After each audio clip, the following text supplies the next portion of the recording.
are reviewing the movie Fright Night, the original, not the remake, the original. As they say in the movie, welcome to Fright Night. What kind of accent was that? I don't know, but isn't there like a weird way they say it in the movie? Yeah, it was Fright Night. Welcome to Fright Night. Yeah, the Transylvanian accent's what I'm looking for. I can't do it, but I know what it is. I can't do it either. Hopefully it sounds better on there. It was closer than mine, so.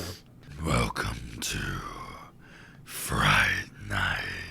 We're just going to introduce every podcast with that voice. Oh, gosh. I really wish I'd never introduced you to that voice. Well, you did, and you can't take it back now. So now that I know you can do it, I want to hear it every time. So, Fright Night, as I was saying, released in 1985. Interesting enough, it was behind Nightmare on Elm Street Part 2, which was the highest-grossing horror film. When did I first see the movie? I first saw the movie back, right after high school. I found it in a video store.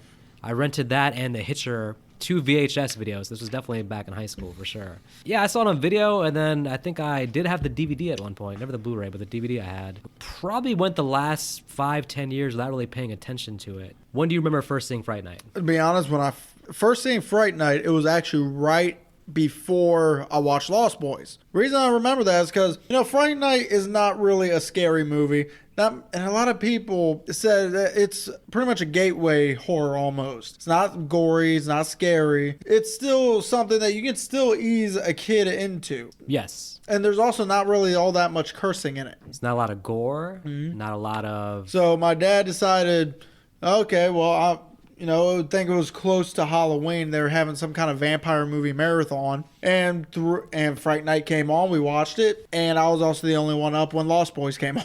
That's a good double feature. Fright Night with Lost Boys go together very well. And Lost Boys goes by itself very well.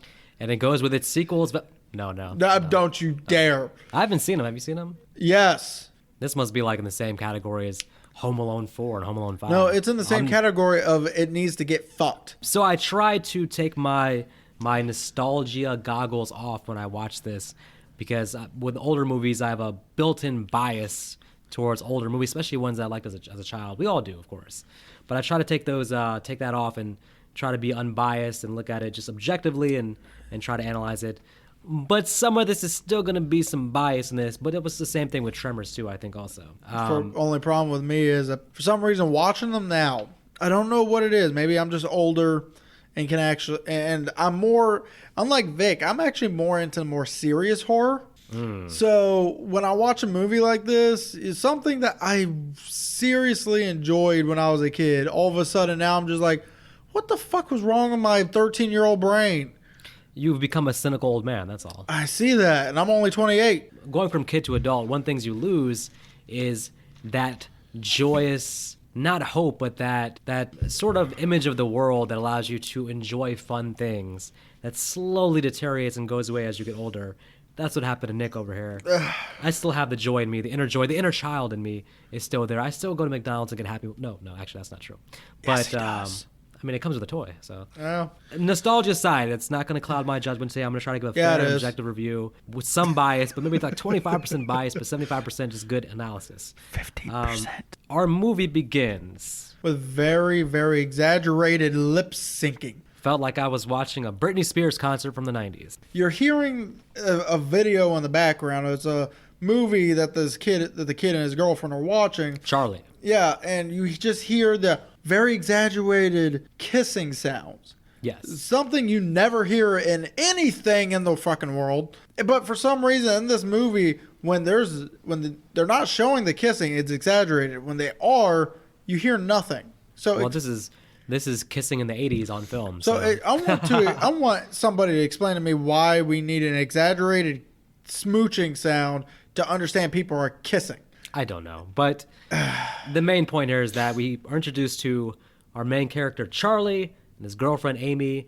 They're in Charlie's bedroom. And we're also very loosely introduced to Peter Vincent's character. He's in the background on the TV killing vampires. And this is how everyone should know not to trust Peter Vincent for one reason. In the movie where they could have stopped this, he had the stake backwards. He said, now it's time for you to die. Has the stake down backwards, the point facing towards his face while the flat end facing towards the vampire. I'm like, did no one catch that? How are you going to kill a vampire with a stake backwards? I mean, was that intentional for a gag for anybody who probably caught that? Well, there's a lot of cheese going on with Peter Vincent. He's clearly not a serious vampire killer. He's clearly more of a cheesy vampire killer. So the stake backwards may have been playing into that this is really not that serious. Notice the words vampire killer. I found that funny because, as we know now, everything is vampire slayer. But I guess maybe we would have no Buffy the Vampire Slayer if there was already a vampire slayer back in the 80s. Peter Vincent, though, of course, is just a play on Vincent Price. And actually, it's a play on Vincent Price and Peter Cushing, which were like horror icons back in the day. Vincent Price was in a bunch of horror movies. So I'm this is like sorry, Vincent Price. This is basically not a parody, but this is like the clown version of Vincent Price is Peter Vincent. And we got actually, what's his name? Roddy McDowall, I want to say his name is. Roddy McDowall played Peter Vincent. He actually doesn't even come in until, 45 to an hour into the movie? About 40 minutes into the movie. Yeah, so he's actually not in the movie that long. All right, so let's toss him aside for now. We'll come back to him. Yeah. To be honest with you, Charlie is a very unlikable character. Initially. Fuck, the only thing he does good in the whole damn movie is literally saves the girl. He doesn't do anything else that signifies he's a good character. Well, he has good intentions, I guess. He's trying to he's a bad boyfriend. I make no bones about that. He's a terrible boyfriend, neglective. He does have horror movies playing in the background. We quickly surmise that this is a big horror movie junkie. Keep that in mind. We'll be contradicting later on, but for now, does see his neighbor carrying a coffin, which... It's a nice coffin. It's a very nice coffin, but this is... I would sleep in it. It's not something you see every day. You look out your window, you see your neighbor carrying a coffin. Clearly, just like Friday the 13th Part 2, clearly the HOA in this neighborhood sucks. First, you don't see Jason walking around, and now you miss the two people carrying a damn coffin. What are you doing, Neighborhood Watch? Are you sure there's even an HOA at this place? Yeah, this is a nice suburban neighborhood. They definitely have an HOA. They never mention it in the whole movie. All suburban neighborhoods like that have HOAs. Neighborhood Watch, somebody should be seeing this guy. And by the way, for the rest of the movie, do we ever see other neighbors? Anybody outside? No. This is like an abandoned neighborhood outside of them and Jerry. So again, why would there be an HOA if the entire neighborhood's abandoned? That's stupid. They should. I mean, is it very They should have possible? one scene of like kids playing down the street. I think I know what it was. So. What it is. The neighborhood was just being built. I don't. Even though there was a freaking church next door to the vampire's house. I don't buy. This is a well-developed suburban. This could be any suburban neighborhood in America, and they're right there in the yard carrying a coffin. But that said, our main hero, I'm not going to call him hero, our main character, Charlie, hasn't earned the right to be called hero yet. Or maybe he won't at all. We'll see. I was about to say. And now if he was already a neglective boyfriend, now he's 20 times neglective. And his girlfriend actually says, like, basically, like, okay, you want to make love, let's go ahead and do it. And now he's got his binoculars and he's focused on his neighbors carrying the coffin. Which I feel is just so unrealistic. Knowing teen hormones and how things were escalating, the only counterpoint is, now, yes, most guys will be like, oh my God, she wants to have sex. But this guy's such a big horror movie fan, maybe seeing that damn coffin, which is pretty unusual. That's like seeing a UFO almost. I mean... What are you talking about? My dad has a coffin in his garage. Well, okay. Well, I mean... I don't know what kind of family you grew up in, but... A backwoods one, to be honest. For the normal common Joe Schmo, we don't see coffins in our day-to-day life. Nick Ark. Now I'm very suspect of my co-host here. So don't worry. If I disappear one day, just know that he was talking about his dad having a coffin. All right. Oh no! Honestly, that coffin's probably what he's going to get buried in. What? By the way, we're recording this at night. I've never seen him during the day, so I'm getting really suspect here. So super neglective. Now he's only focused on that, and the girlfriend didn't see the coffin, so she doesn't understand. So she basically takes off and is pissed off. And she wouldn't have understood anyway. She doesn't watch the horror movies, I'm guessing. So, well, she probably does, but again, why should anyone care about what a neighbor does in his own damn place? It is a coffin. That is not normal furniture. Oh, come on. That looked like a very comfy bed. You move it to a new apartment. And you don't have the big screen TV, the couch, and the coffin. No. And I bet you anything, go on any horror site and type in who would sleep in a coffin or have sex in a coffin. I guarantee you half the women will probably say yes. Regardless. As a horror movie junkie, he's suspect, and I understand why he's suspicious. I wouldn't be suspicious at all. Not yet, anyway. There's a reason later. Okay, anyways, let's move on. That's just our first reason for him to be suspicious of his new neighbor. Well, let's talk about his friend Evil Ed for a second. Are they friends? Because we don't even know. Well, the dynamic is weird, and I found myself thinking, like, is this what friendship was in the 80s? Because, like, are they friends? It seems like they hang out, but they don't like each other. So I don't know. That goes against my whole definition of friendship, I guess. Plus, Evil Ed's just a very annoying character. He seems like he would be more of a loner, I would say. Right. I mean, he comes up, he's extremely loud. Obnoxious voice. Obnoxious, loud, and over-the-top facial expressions. Right. And again, and also another thing that makes me think they're not really friends is he does call Charlie Brewster, which is his last name. Brewster! Most people who call others by their last name is not exactly friends with you. Yeah, he's almost like, it's weird. He's almost like... He's just there. He's like a bully / outcast. It's very weird. But he's not even a bully. But he's like kind of picks on Charlie in a way. Right. But not really. I don't know. We'll get to his character more in a minute. He already has reason to be suspect of his neighbor, but then he actually sees... Well, the blind, we don't actually see anything happen. We don't see anything happen, but you do hear a scream. Yes. And after that scream, the next day, he decides to... Investigate. Go to the trapdoor that leads to the basement, in which case, this very first jump scare made my wife laugh so fucking hard. Really? Yes, it was when the familiar or the ghoul or whatever the hell this guy is jumps out and scares Charlie from opening the door. So we have the vampire who's Jerry Dandridge, and then we have his ghoul, his keeper, his day-to-day manager, basically. And I won't lie, until you find out exactly what he is, or I guess no one knows exactly what he is, but until you find out he's not human, you think it's just a familiar.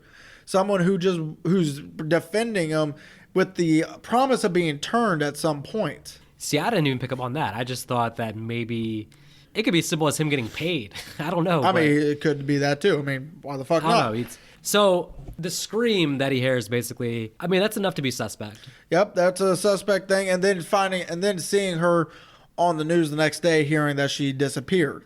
Yes, but as far as investigating by actually trespassing onto dude's property, that was a bad idea. And then getting caught. The problem is you have to think ahead and think, hey, if this guy is bad news, me investigating might not turn out well for me. Which, again, is very unrealistic. Again, 2 suspect things is not enough to put yourself in danger. Yes. At that time, I would think most people would be like, hey, this is pretty suspect. I'm worried. I hear a scream across the street. I see on the news the next day that same woman I saw enter that house is now dead. First thing I'm going to do, instead of putting myself in danger, I'm going to put the cops in danger. I'm calling the fucking cops. Oh, we're going to get there. Don't worry. You're 2 steps ahead of him. He's on the right track, but he needs more to get there. Oh, I do like the score of the movie. There's like it actually reminds me of the Lost Boys. Very also, like 80s techno kind of. And there's a guitar riff also though, so it's very, But then again, this one also does. I think because it plays a little bit more with love than any of the other vampire movies, It has more of that loving feel, but also that eeriness of a horror movie. So okay, let's get to the second kill, the girl in the window.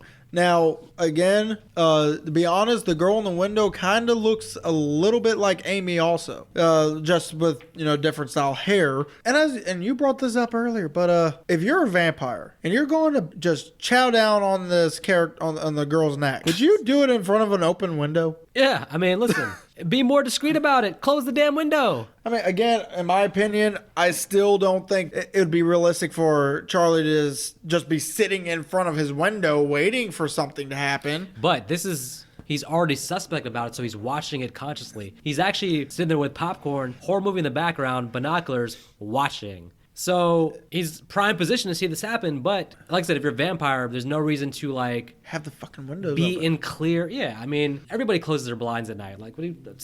Maybe he wanted to tease his neighbor because obviously I don't think the girl was beautiful. No, but the vampire, everything he does is pretty discreet and low key. He doesn't want to be discovered. But one thing I want to mention about both the girls, that if you paid attention to the newscast saying that they were both found dead, both of them were prostitutes. Okay. So, well, there's 2 angles of that. The one angle, you're going to say basically they weren't good people. And, I can't really say good people because personality-wise, they could have been great people. But they didn't have the correct profession and most likely didn't exactly have any family to go home to. That's the second one I was going to say. Maybe he's looking for drifters who, aren't going to have people coming to look for them in the future. It's a clean kill. Exactly. And then you got Charlie doing the second dumbest thing in the damn world. And that's he sees them bringing the body out and he goes and hides in the bushes. Yes. Charlie, I don't think he scored well on his SATs. I don't think he scored well on anything. I mean, he already failed trig. I'm surprised he's in trig. He should have been with me in pre-algebra. So I don't even think he should be in pre-algebra. Oh my gosh. hey, listen, man, there's nothing wrong with pre-algebra, right? No, I'm not saying that. I'm saying he should be lower.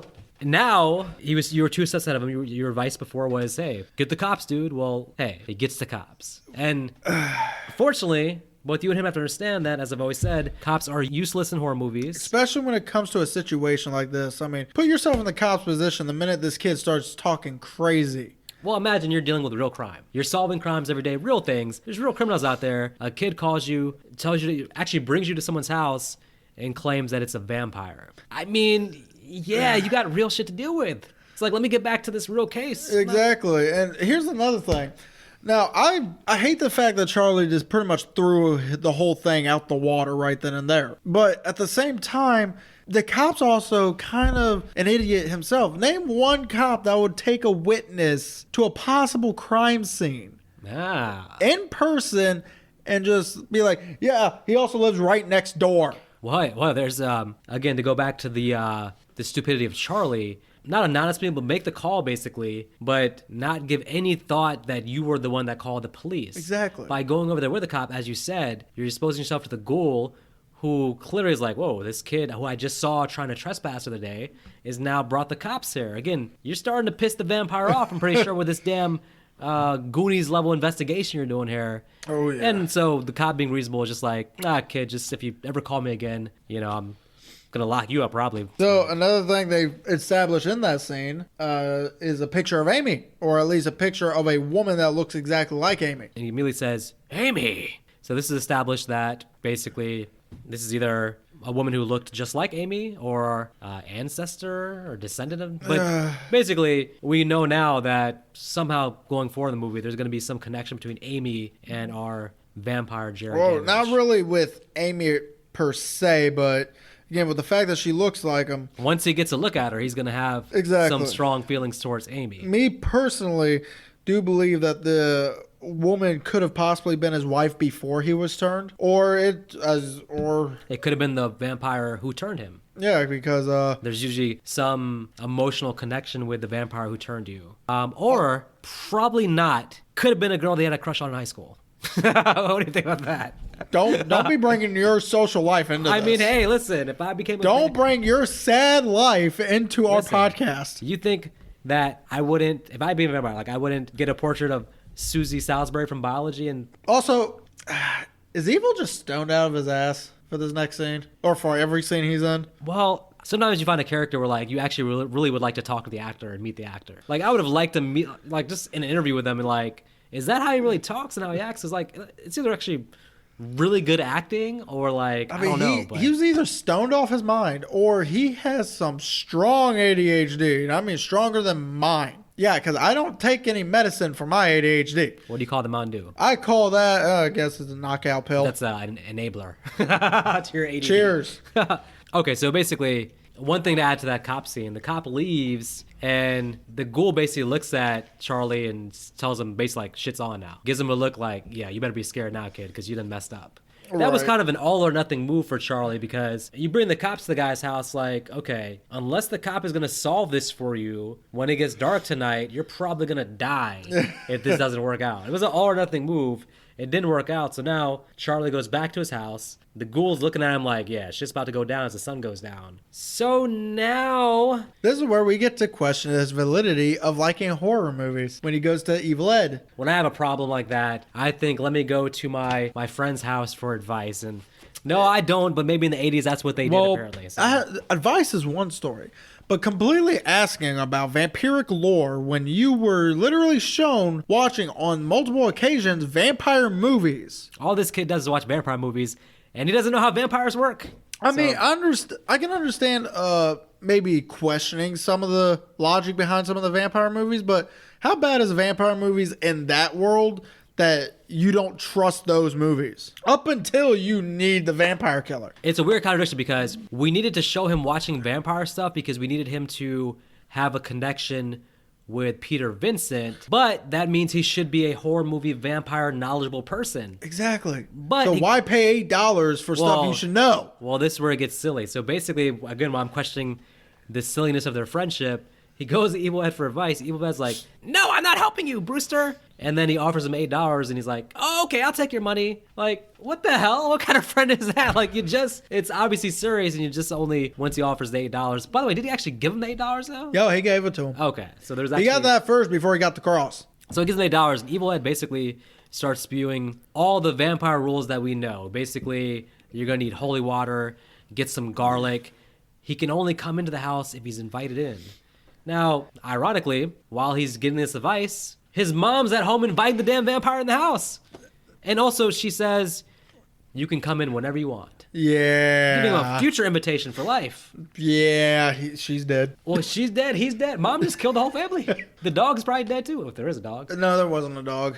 Yeah, he comes home to get the garlic, the holy water, everything. But dude, Jerry Dandridge is already in his room, or in his living room, basically, and already promising, like, I'll be seeing you soon. And he said it multiple times. He was not subtle, and the mom's just like, "Oh, that's so nice. Y'all can be good friends." So for me, this is where the movie starts to...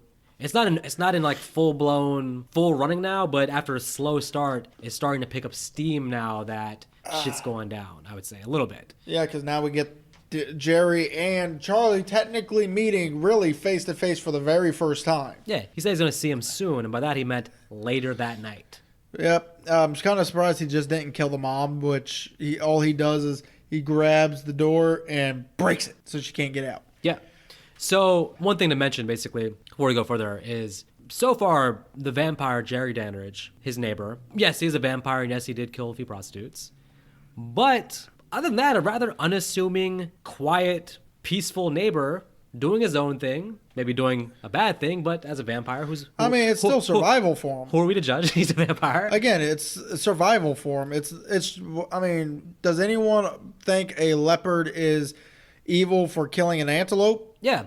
So he has a neighbor, he has a kid, he has this high school neighbor who first trespassed on his property, then brought a cop to his house, clearly keeps making trouble, and now for his own privacy and identity, he has to basically maybe kill this kid. Now, I'm not saying that at this point that Charlie deserves to die, but you can kind of see where the vampire is coming from. Oh yeah, at this point. So, again, what's bad is with their interaction in the room, he even tells them, "I don't want to kill you, so I'm going to make you the choice I didn't have," which is very clear that he was turned. He was turned. But the point is, basically, without Charlie's ridiculous investigation, if he had just left well enough alone, would any of this happen? Because I'm pretty sure Jerry was just going to chill and not do anything. Oh, hell yeah, because Charlie would have had someone to miss him, at least until he saw Amy. Then things probably would have picked up right then and there. Yeah. But that's also where we get to finally see Jerry's true form. Yeah, he's an ugly-ass vampire. So let me say right now, too, the actor who plays Jerry's name, Chris Sarandon, he's also Prince Humperdinck in Princess Bride. He plays a cop in Child's Play. He's a really good actor, and I'm not overstating when I say that he pretty much makes the whole movie, because if this vampire character is a fail, then the whole movie's a fail. This dude is super suave, super chill, but menacing also. He says stuff like, "Oh shit, like this dude means business," but always laid back. Even when he says things like to or around Charlie's mom, basically, he's being suave, winning her over, basically, and saying some evil shit, but she's not even suspicious of him because he's so charming while doing it. Pretty much telling Charlie, like, "Yeah, I'm coming to kill you." Yeah. So big props to Chris Sarandon. So I want to say something almost. I don't know if it's because I watched an episode of Full House right before, but oh god. But seriously, I sat there and watched this. I'm like, I was just like, why does that look like? That's John not Uncle Jesse. No, don't do it. It's like, why did John Stamos do a horror movie without me realizing it? I mean, I know he did Scream Queens. John Stamos would have been a damn good vampire too, actually. Yeah, but no. A random thought. He was actually in an episode of Tales from the Crypt, believe it or not. I did not know that one. That's a good one, actually. Okay, so... Also, there was a reason why the mother never woke up. I should mention, because there was a loud noise, and I love the line, we don't want to make too much noise and wake up your mother. It's like, and then he proceeds to destroy the entire damn room, making a lot of noise. And we finally figured out why with one line. Oh, honey, do you want some Valium to help you sleep? Like, shit, that woman is drugged out of her ass. Well, there's a backstory in the novelization that Charlie's father left years before that. They didn't put that in the movie, but with that backstory, maybe she is low-key a drug addict. So. Probably, but still, at least we know why she did not wake up. True. So, basically, for this night, Charlie manages to get away. And now we have a pretty big leap, which, okay, with this kind of movie, you have to, there's certain leaps you have to just make with the movie. A leap of logic you have to take with the movie. You have to grant it that to get to the second half of the movie. So how old is this character, by the way, Charlie? Well, he's definitely in high school. Well, he's in Trig. So I would put him at 17. Unless he's Doogie Howser Kid Genius, then that's an upper level Kid Genius, he failed. Well, yeah, but I'm saying it must be at least 11th or 12th grade if he's in trigonometry. But still, this next scene, I don't understand it. Okay, well, listen. Okay, for example, I'm a big horror movie fan, right? And I have been since I was a kid. But never have I ever been watching a horror movie and thought that the hero was actually a hero in real life. So we've established from the beginning of the movie that Charlie watches a lot of Peter Vincent, Vampire Killer, and in this moment where serious shit's going down, this vampire is going to kill your ass, he makes the decision to seek out the help of the actor Peter Vincent, who hosts a vampire show, because he thinks that he's actually really a vampire killer in real life. Which Peter Vincent knows for a fact he is not, because he is literally an actor. Which he tells Charlie, he's like, look, I'm not a vampire killer, dude. The vampires don't exist. I don't know. Is Charlie... Is Charlie on drugs? I'm not going to say... His mom slipped him some Valium, didn't she? Yeah, it's something, I'm not going to say stupid, but maybe like... Is it drugs? Is it delusional? Like, he goes to the studio... A studio, people. So by going to a studio, you know that you're going to see an actor because you're going to his studio to meet him. Oh, that scene really just gives me goosebumps with how stupid it is. So Peter Vincent, of course, like, dumbass little kid, like, what are you, like, are you serious? Like, get away from me. I'm not helping you. But yeah, he gives the proper reaction. So we finally get Peter Vincent in the damn movie. Yeah, and then not him in the television in the background. We get the actual person who's recently been fired from his TV show. Because nobody likes vampires no more. And do you remember what he said? Why? He said they only want to see people in mass killing virgins. So it was basically Jason. Basically making fun of the slasher craze of the 80s, which is right. Yeah, so Peter's like, okay, this kid's a fan, but once he hears like his story, he's like, yeah, you need help, kid. I'm out here. Gets in the car, drives away as Charlie's like, Peter, for God's sake, help me out, or something like that. But yeah, again, I'm just sitting like, but this is the leap that you have to make for this movie to work. The idea here is, the whole gimmick here basically is that Charlie and the vampire killer from the TV show are going to team up basically and take out the vampire. So it's a leap. Which I would be fine with if maybe the vampire killer... If there was more of a natural way to get them together. Right, like maybe the vampire himself didn't like the TV show and went to kill them. He said his list of victims is going to be prostitutes, and then at the end list... Peter Vincent, because I hate that damn show. Exactly. I mean, that would have been good too. But I mean, it's just like Sasha's death. She hated the damn show. It's just like whoever's going to end up killing us. They hate our show. All right, stop putting that bad juju in there, all right? Okay, but that's the leap we have to take. So I'm going to grant them that one big leap. Now, I don't grant them that. That definitely loses a star for me. No, I mean, that's the story, though. That's what it is. But, okay, at least, though, they don't make it easy. It's not like Peter Vincent's like, let me help you. He drives off like an person would. But now we get his friends involved. We get Amy involved. We get Evil Ed. We have them going to Peter Vincent's apartment. And the reasoning is pretty spot on. It's like basically like, hey, if you don't help out, Charlie's gonna try to go kill this guy, kill the neighbor. Which, again, right then and there, that could have easily been the better way to introduce him into the story. Yes. Instead of the whole damn scene of Charlie That's a good point. thinking Peter Vincent is an actual vampire killer, which I guess technically them doing this, they'd probably still technically believe it. So you'd still get that leap, but at least this way it'd be like, oh yeah, I do that to make money because actual vampire killing is not lucrative. If his girlfriend Evil Ed know that he's really high on Peter Vincent, they independently could just, hey, he's told us his plan. Let's go get Peter Vincent to help convince him not to do it. Exactly. Then we don't have Charlie being an idiot who actually went to Peter Vincent himself, actually to be like, hey, you're a vampire killer, right? Like, help me kill him. Okay. That's true. That'd have been interesting too. But regardless, they actually call up Peter Vincent. All right, they go to his apartment. No, they go to his apartment. They basically convince him to help out, otherwise he's going to kill the neighborhood. Oh, they pay him They do pay him. $500. I forgot about that. I keep thinking Peter Vincent's a good person, but actually... No, he was down on his luck. He needs the money. He literally just lost his job. He Yeah. has an eviction notice. He actually is getting evicted unless these kids come and help pay the rent. Exactly. Son of a bitch. Okay. But they call the vampire, though. They call Jerry Dandridge and set up this dinner, basically. And Jerry Dandridge gets off the phone. And he's like, they're bringing Peter Vincent to convince them that I'm not a vampire. By the way, the guy eats apples. Did you really have to take the bite and make the sound effects? I don't know. I just was thinking about him.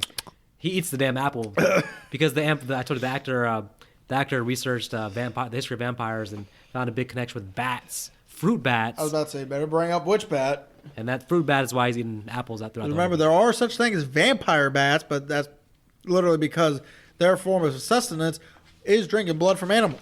True. Okay, so, Charlie's like, okay, he's going to bring Amy, Evil Ed, and now Peter Vincent over to Jerry Dandridge's house to expose him, is his plan. Expose him as a vampire. If I'm Charlie, well, if Charlie was smart, he would be thinking, hey, if this goes bad, what's to stop this vampire from just killing me and my friends and Peter Vincent? Right. Like, come expose him, but, bring a shotgun or something, like a stake in your back pocket. Right. Something. Actually, Charlie did ask. I was like, okay, what do you got to do this? Like, I got this. Because what's that? That's holy water. It's like, come on, what everything else? There's a fucking vampire in there. Peter Vincent is actually telling the vampire the whole time, basically, just do this basically for... It's just tap water. Just tap water, whatever. Drinks the water. Because you have to get a priest to bless the water. A priest to actually bless it, which is funny because they live right next to a church. You think it'd be easy to go ahead and do that. Exactly. Or they don't even think to do that. Okay. Well, they don't believe Charlie in the first place. Why should they? This is all basically, everybody's in on this except Charlie. Exactly. The vampire's in on it. All his friends, they're all just here basically to get these vampire thoughts out of his brain. And basically. to be honest with you, if it wasn't for Amy being there, Vampire probably would have left him alone after this.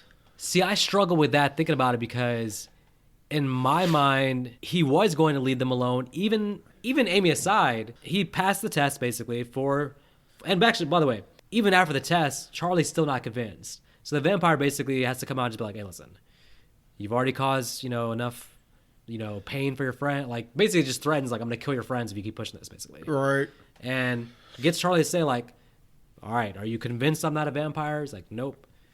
I think it's basically over, but unfortunately, Peter Vincent has a little mirror thing that he uses. To check his makeup. Drops it on the ground. Oh, no. First, the reason he drops it on the ground is because he sees that Jerry does not have has a reflection. Does not have the reflection. From that drops it. A piece drops, I should say. Nope. They leave, so actually then Peter Vincent hurries the hell out because now he's freaked out, basically. Because now he realizes, oh, shit, I'm going to die. But everything still seems cool until Jerry finds the piece of glass on the ground. And he's just like, well. Gotta kill them. More victims. You're right. There was definitely an Amy connection, but I don't know at that point Jerry had already decided I'm going to pursue the girl. He honestly, we didn't get that. We didn't get to that point yet when he found the sliver of glass. Because at that point, he's probably thinking, well, I need to go find my next meal. Because to be honest, even if he was going to pursue her, he wasn't going to pursue to kill her, which we later find out. And even then, if he's going to pursue her, it wasn't necessarily going to involve the rest of them. Exactly. When he saw the little piece of glass, he was like, I got to get rid of all 4 of those people, basically. Yeah. Because then immediately he's on foot now, going after. Now, which brings me. I got some problems there. It's coming up. I got some problems too. All right, well, let's. Maybe we got the same problem. Let's. So my problem is with Evil Ed's not really death yet. His death I have no problems with, but it's more the fact that he chooses. Now there's still a murderer out there. If you don't believe in the whole vampire shtick, there's still 3 dead bodies. Yes. That we heard over the newscast in this area. Someone want to explain to me why you decide to walk through a creepy alley fogged up by yourself? Not only that, especially with the Evil Ed being into horror, he should know better. But let's rewind 2 minutes even. He's there when Charlie confronts Peter Vincent, like, you saw something, and Peter Vincent says, I didn't see his reflection. Evil Ed's standing next to them, hearing this. Peter Vincent drives off scared, and Evil Ed's all of a sudden like, vampires aren't real, Brewster! Like, you just heard Peter Vincent, like, drive off scared as shit. Why are you skeptical hip all of a sudden? Oh, right. Okay, knowledgeable about horror, knows everything about vampires. Like, your friend came to you because you're the master of vampires. Missing victims, right? And you just saw something potentially happen there. So yeah, for him to be the one to be like, let's go down the dark alley. And by the way, he asked them like, let's all go down the dark alley. And they're like, no, let's not do that. That's a bad idea. But he gets offended and is like, vampires aren't real. And then he just like gets offended and like purposely like takes off by himself. Now, if he's a horror movie fan, he knows one of the main rules is to not split up. Not to split up. The numbers. Don't go in back alleys with a bunch of fog. Not only that, he does the boy who cried wolf because he makes fun of it. Ah, I'm gonna give you a hickey. And actually, it's actually a funny scene. But what's funnier is like immediately you cut to like Jerry like just like, start hunting him, like stalking him basically. So you get to that. So you got a cool ass little chase scene in the alley. Well, it is a chase scene, but it's not like a slasher chase scene. It's like Jerry's walking slow as shit. Like hands in his pocket, laid back, cool. Well, remember, Jerry also has been teleporting in this. I think he actually knows that this alley leads to a dead end. So that's why he's like so casually walking, because Evil Ed's run his ass off, comes to a dead end, turns around. Evil Ed just kind of got relieved because all the smoke actually started dissipating, and then Jerry ends up behind him.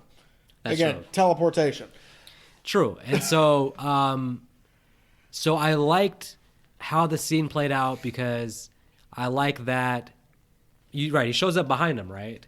And in a typical horror movie, it's a jump scare. He's there, and then he bites him. Well, pretty much. We don't get that here. Right. He scares him, kid's crying, but then he talks him into eternal life, in a sense. He gives them the choice. He brings them on board with the idea of this is better for you. You don't have to be an outcast. You don't have to be scared. He brings them on board with the idea of becoming a vampire, to a point where Evil Ed is handing him his hand like, okay, let's do this. Now, then you hear, ah! So whatever happened hurt probably, but he was on board though. He got fucking fangs in the neck. So for me, that's like the kind of thing that for me brings up a notch, because you could easily done like just a real stereotypical kill there. But instead, it's like the character, like basically instead of doing a forceful kill, talked to him, brought him on board. He wasn't scared. Like, yeah, again, just supports my theory that Jerry's not a bad guy. You just want to make the villain sympathetic. Yeah, he's a chill dude. Like, I want to hang out with him. It's a cool dude. So now we get this club scene. Which, hey, it's an 80s movie without 80s club scene. So well, there's one question I got with this. So obviously in the club, they get separated because Charlie, for some reason, decides to talk to the wall when he calls cops, completely losing sight of his girlfriend as she gets hypnotized. This is the only time you actually see him physically hypnotize somebody in this whole movie. Yeah.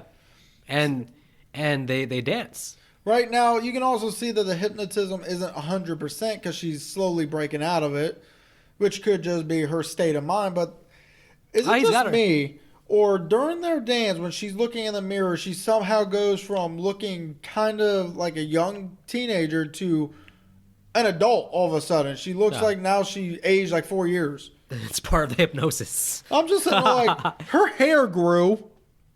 She went from short hair to poofy hair. Look, he's selling her on becoming a vampirist, okay? By showing what she'll look like afterwards. He hasn't even shown her what she ends up looking like afterwards, and we'll go into that when we see her. Well, he was tricking her, but basically she's definitely in a trance because she could give a damn now what happens to Charlie. Charlie's in the club too and tries to stop the whole thing, and you know she's just sitting there like, Jerry makes it known in no uncertain words that hey, she's mine now. You're the ex-boyfriend, and if you try to do anything else, your ass is grass. I mean, he even said, if you really want her, then come to my house and bring Peter Vincent with you. Because he still has that unfinished business of, I got to kill these mofos. I took care of Evil Ed. Exactly. Amy's about to be my bride. But I didn't forget about you, Peter Vincent. You ran home, but I still got you. And then we get your favorite actor. Okay, so I'm watching this. And you know what's funny is I never put it together before. This security guard in the club who ends up getting basically destroyed by challenging Jerry Dandridge in the club. And come to see, it's basically it's Ali from Friday the 13th Part 3. My favorite character from Part 3 who got hacked to pieces. Should have been the hero, should have saved the day, but Jason hacked off his arm and just proceeded to hack away for 15 minutes. But he did distract long enough for Chris, the hero, to put an axe in Jason's head. But my man Ali killed there, and now back here in Fright Night, killed again. He's always in the wrong place at the wrong time. Yeah. What are you doing, Ali? And it seems like he was Go get yourself in a romantic comedy so you don't get killed. No, get into a movie where you can actually be the main character. Action movie. Be a biker movie. These are the only 2 movies I've seen him in, and they got killed quickly in both of them. This was still a big thing in the 80s, right? Minorities always getting killed in horror movies in the 80s, and it's unacceptable. So, after club, we get Peter Vincent versus Evil Ed. Because I guess not stupid Peter Vincent, because Peter Vincent doesn't know that Ed has been turned. Is Peter Vincent at this point thinking about leaving? He's probably he's leaving town. Oh, yeah. He's getting the hell out of Dodge. At this point, I think he's just more speculating it, because you see him sitting down drinking. All of a sudden, he hears the door, and it's Ed saying, "Hey, Peter, let me in." You wonder of all the characters who have horror movie knowledge, really, Peter Vincent probably has the most, if you think about it. He actually hosts the damn vampire show. Yeah, but he probably puts two and two together like, hey, this vampire is probably going to try and come and kill me because I'm a witness here and I almost exposed him. So he's definitely thinking about, finding gas money and then leaving. And he lets Evil Ed in, and come to find out, boom, fight scene, because Ed's now trying to kill Peter Vincent. Yeah, and all of a sudden, all of Evil Ed's eccentricities and weird facial expressions and his laugh, now they suddenly work. And now I'm like, whoa, this is a great performance, because it was annoying to me when he was a teenager, but as a vampire, he's just obnoxious, but in a fun way. I don't know. Right, because he definitely sells it. And to be honest, Ed is, I wouldn't say 100% intimidating, but his charismatic nature, along with the fact that he's trying to kill someone, just adds something to everything going on. Absolutely. So this is where, the way he gets out of this is cross to the face. And it works. It works. Because I guess according to lore, Evil Ed's the one that believed it would work, so it worked. Yep. Evil Ed is not old enough of a vampire yet to understand that one needs to have the faith. I still don't understand how this works. But anyway, so we get the Amy bite scene. Okay. Yep. So Jerry and Amy have an intimate moment, and he bites her. I did not pick this out. Amelia did. The gasp did not match the breathing when Jerry bites her. Pretty much it was audio formed in, and they just did it in the wrong spot. And the actress just didn't do the right movement. Interesting. The actress is, she is the neighbor's wife in the Married with Children TV show. That doesn't surprise me. She was pretty well known in the 90s for Married with Children. Nice. And then Charlie goes to get Peter Vincent to get him in there. Now, because you cut it out of the Trimmers podcast, I'm going to say it again. Gun safety, people. Do not point a gun that's presumably loaded at the other person's face with your hand on the trigger. That can go wrong sometimes, especially in Pulp Fiction. Especially since this guy, he's so scared out of his mind. He's shaking like crazy. Peter Vincent. Yes. So explain to me why people think it's a good idea to have the show hand on trigger, muzzle pointed right at the guy's face. Yeah, that didn't go well. That could have ended the movie right then and there, to be honest with you. That probably would have been a better ending. Well. So you got anything before we get to the ending? I mean, this whole thing is the ending. So now we also get to evil Peter Vincent is too scared to face off against Jerry. Runs over to the mom's house, to Charlie's house. But we have more Evil Ed. Evil Ed. This guy won't die. Not only will he not die, but how is it he already knows how to turn into a wolf? I don't know. He's newly turned. His abilities are escalating very quickly in this movie. Yeah, because very quickly. I'm not saying it's expert level, but I'm saying that should still take some time to learn. Well, let's be honest. There's no especially a wolf, a bat. I can understand. They didn't take time to establish good internal vampire logic in this movie. There's a line in the movie towards the end, basically, where essentially they're like, okay, they find Amy, like, what are we gonna do? And is it too late for her? And Peter's just like, not if we kill Jerry by dawn. And he's like, you think that'll do it? And he makes a very telling statement. He's just like, well, so far everything's lining up with what we know from horror movies. Right. So the logic of the movie is just basically they happen to be lucky that everything they're doing is from horror movies they've seen and it actually works in the real world. Right. It's like, I mean... Which makes me wonder, who made the first vampire movie? Was it a vampire? I don't know, but it's vampire that hated vampires. But literally everything is spot on, from the holy water to the garlic to the cross. You have to have faith, the sunlight, all that. Like every vampire rule from horror movies actually applies to these vampires. So, right. So I don't know if they're just they're poking fun at the idea of that. They call it out in the movie. It's like, hey, so far, everything we know from horror movies is working so far. So I guess at this point now we're getting pretty much a cat and mouse game after they kill the ghoul. Well, so one note on the ghoul. My favorite scene is when the ghoul is laid out at the bottom of the stairs, and at this point, from what we know so far, he's human, so he's dead, and he raises up like Michael Myers and starts walking up the stairs. It's my favorite shot because I gotta imagine, like, as an audience member, I was like, again, you're just like, what the hell is this? Is this a vampire? It's not a vampire because he's alive during the day. He's awake during the day. He's not a human being, obviously. He just got shot in the head. I mean, unless he went to the Michael Myers school of being human, where you have intolerable pain and can survive multiple gunshots and everything. So the ghoul remains a mystery, basically. Oh, yeah. All we know is that, I guess, a reanimated corpse, because it once stabbed in the heart, it just dropped dead after melting.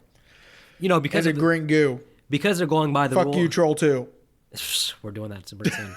Because we know the rules of this vampire movie goes by the rules of the rules of vampires go by what we know from horror movies.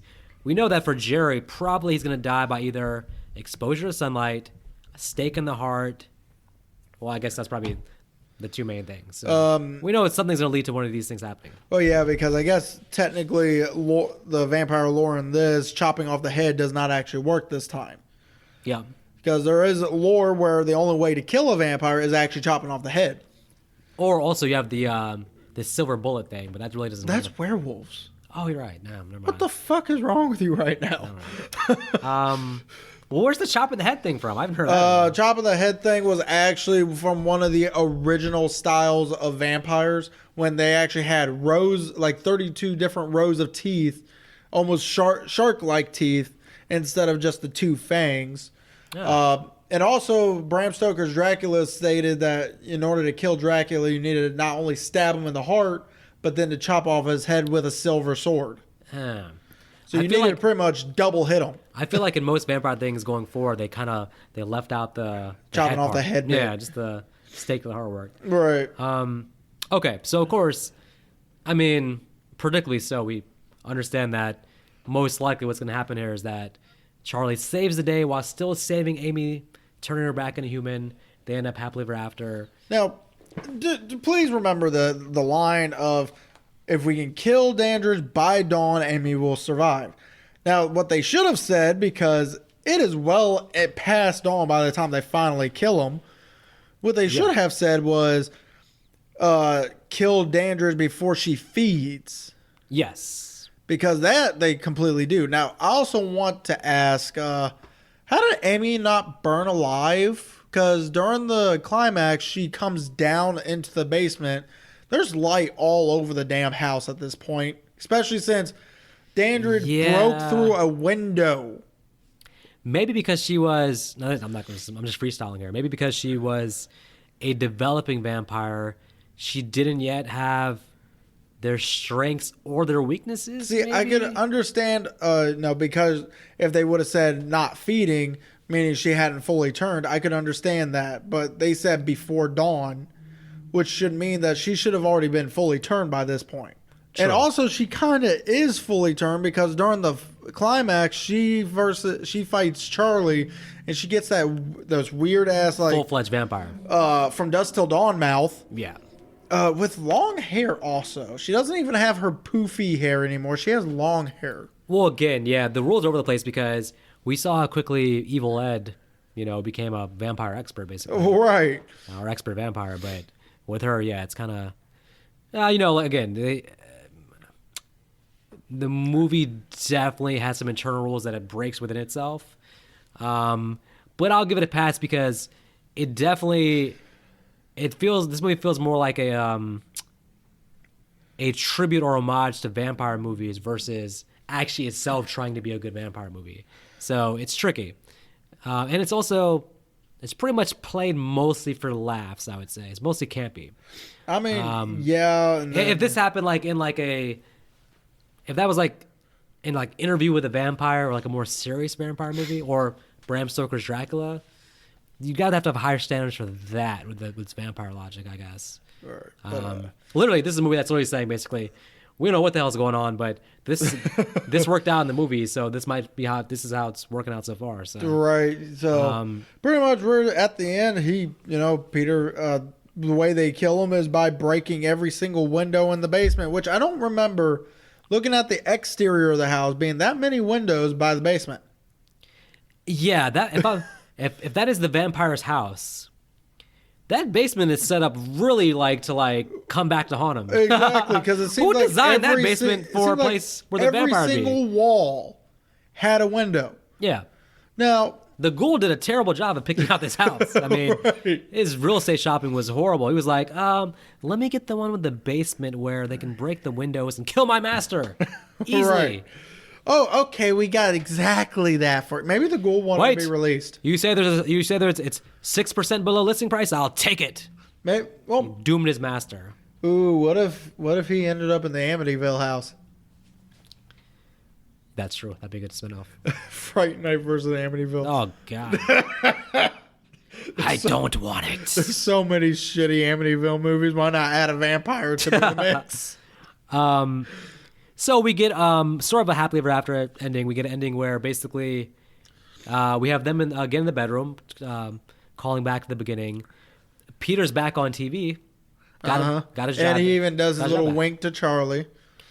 All is well in suburbia, except we have these eyes, these red glowing eyes, and we have that Evil Ed voice, which is just clipped audio from the beginning, pasted here at the end again of him. You're funny, Brewster. And that laugh, which I can't do. Suggesting maybe that Evil Ed's alive, or... Which is weird because we see him get stabbed through the heart with a stake, but granted his body didn't disintegrate, but again, we don't know if this lore states that vampires would disintegrate once stabbed through the heart or just when burned alive through the sun. Because I've been told that he's not in this... Evil Ed's not in the sequel. We never hear from him again. I'm going to say canon-wise, he's probably dead because if he was alive, we'd have seen him in the sequel. Yeah, because Charlie's in the sequel, and so is Peter Vincent. So. And let's be honest, if Evil Dead was next door that night, he just came over there and killed him. So That's probably why Amy's not in it. I think Amy probably just left. So there's a lot of scenes basically where it's just about the facial expressions. There's no dialogue, and the actors do a great job of selling it. The music is fantastic. I feel like the second half of the movie is very, very entertaining. So I'm gonna try to mostly judge based on the second half, and I'm gonna give it 3 stars. Anyway, so my final thoughts is, so the movie definitely does have some entertainment value, but at the same time, it's just, when I was young, I loved the movie. I enjoyed it so much, but now, granted, when I first saw it, I was young and a kid and still, enjoying myself. I'm still enjoying myself, but I also got a wife now to enjoy myself with me. Egert was the guy who pretty much gives really harsh reviews. Ebert. Yeah, so I guess now I'm Ebert. Anyway, so I'll add 1 star for it. It's still entertaining, but at the same time, I don't know if I'll ever go back to watch it, to be honest with you, unless it's on TV and I'm bored. And then I am going to add another point to the fact that, I enjoy the story. I mean, think about how frightening it would be to actually have a vampire live next door. Like, are you going to be next? But to be completely honest with you, I don't really care for much. I don't care for enough of the characters to add another point to it. I have to care about at least half of them, and I really only cared about the vampire. I didn't even care for Peter Vincent all that much. But I'll add another half a star to the fact that I did enjoy the music. We love you and all, and y'all don't have to go home, but y'all got to get the fuck off this podcast. Y'all have a good night.